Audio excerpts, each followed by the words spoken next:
அண்ணா university கால்பந்து ஜோன்ல கூட 39 நாள் தான் இருக்கு. பிரேக்ஃபாஸ்ட்டுக்கு முஸ்லி கூட ஒரு ஆப்பிள் வெட்டி சாப்பிட்டு முடிச்சிட்டேன். அதுக்கப்புறம் ட்ரைனிங் பண்றதுக்கு ஜெஸ்ஸியும் பேக்கடு. உங்கள நிறைய பேர் என்ன சொல்றீங்கன்னா, இந்த மெடல் எல்லாத்தையும் இந்த மாதிரி ஒரே இடத்துல வைக்க வேணாம், மேல அந்த இடத்துல லைனா வைக்க சொல்றீங்க. அந்த ஒர்க்கை இந்த வாரம் வீக்கெண்ட்ல சிறப்பா பண்ணி முடிச்சிடலாம். நம்ம தலைவன் வளர்ந்தவனுக்கு மாஸ்க் காட்ட ஆரம்பிச்சிட்டான். எப்பயுமே நான் தான் அவனுக்கு ஃபோன் பண்ணி எங்கடா வந்துட்டு இருக்கேன்னு கேட்பேன். ஆனா தலைவனுக்கு எனக்கு முன்னாடியே பஸ் ஸ்டாண்டுக்கு வந்துட்டான். அவன் ஃபோன் பண்ணி டேய் நீ எங்கடா இருக்க, சீக்கிரம் வாடா அப்படின்றான். எங்க காலேஜ் கேண்டீன்ல வாரத்துக்கு ஒரு நாள் கறி சோறு போடுவாங்க. அப்படி சாப்பாடு வாங்கி சாப்பிடணும்னா நம்ம காலையில டோக்கன் வாங்கி இருக்கணும். நம்ம வளர்ந்தவன் கரெக்டா டோக்கனும் வாங்கிட்டான். ஆனா கேண்டீன்ல தான் சோறு காலி. திரும்பவும் ரெடி பண்ணிருக்கோம், கொஞ்ச நேரம் வெயிட் பண்ணுங்கப்பான்னு சொன்னாங்க. சரி அதுக்குள்ள இருக்கிறதெல்லாம் சாப்பிட்டே இருந்தோம். சோறு வந்துருச்சு. நாங்க வாங்கினது ஒரே ஒரு பிளேட், ஆனா சாப்பிடுறது மொத்தம் 6 பேர். அதுலயும் எனக்கு முன்னாடி பக்கம் இருக்கிறவனுங்களாம் கறி பீஸ் நவுந்துட கூடாதுன்னு ஒரு பக்கம் கறி பீஸை பிடிச்சிட்டு இன்னொரு பக்கம் சாப்பாடு சாப்பிடுறானுங்க. நல்லா சாப்பிட்ட கிளாஸ்ல மதன் அனகொண்டா மாதிரியே உட்காந்துருந்தேன். 3 மணி ஆன உடனே பட்டுன்னு கிரவுண்ட் ஓடி வந்துட்டேன். இன்னைக்கு கிரவுண்ட்ல ஒரு கொடூரமான விஷயம் நடந்தது. அந்த கொடூரமான விஷயத்த பண்ணது யாரும் இல்ல, என் டீம்மேட் தான். எங்க காலேஜ் பக்கத்துல ஒரு ஸ்கூல் இருக்கு. அந்த ஸ்கூல்ல படிக்கிற பாதி குட்டி குஞ்சான்ஸ் அந்த பையன் தான் நானும் நம்பிட்டு இருக்கானுங்க. இன்னைக்கு ஒரு பையன் அவன்கிட்ட வந்து ஆட்டோகிராஃப்லாம் வாங்கிட்டு போனான். ஹைலைட் என்னன்னா இவனும் போட்டு கொடுத்துட்டான். அதுக்கப்புறம் வேகத்தை இம்ப்ரூவ் பண்றதுக்கு நிறைய ஸ்பிரிண்டிங் ட்ரில்ஸ், கொஞ்சம் நஞ்சலாம் இல்ல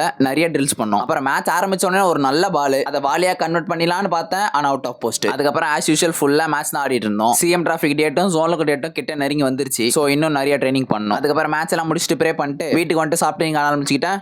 தொடர்பில் இருக்கவும்.